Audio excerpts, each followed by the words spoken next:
আপনি কি সাদা স্রাব, অনিয়মিত মাসিক বা জরায়ুর সমস্যায় ভুগছেন? তাহলে আজকের ভিডিওটি না দেখলে আপনি বড় ভুল করবেন।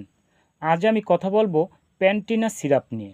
প্যান্টিনা একটি ইউনানি ওষুধ যা সাধারণত মহিলাদের জরায়ু সংক্রান্ত সমস্যায় দেওয়া হয়ে থাকে, যেমন সাদা স্রাব, মাসিকের অনিয়ম, ডেলিভারির পর জরায়ু পরিষ্কার রাখার ক্ষেত্রে দেওয়া হয়।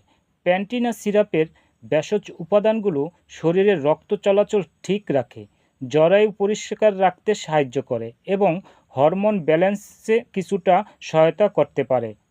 প্যান্টিনা সাধারণত দিনে 2 চামচ করে 3 থেকে 4 বার খাওয়া হয়। এই সিরাপ খেলে মাথা ব্যথা, মাথা ঘোরা, বমি, বমি বমি ভাব, ডায়রিয়া দেখা দিতে পারে। মনে রাখবেন, গর্ভবতী মা হলে এই ওষুধ নিজে নিজে খাবেন না। প্রিয় দর্শক, সকল ওষুধ চিকিৎসকের পরামর্শ নিয়ে খাবেন।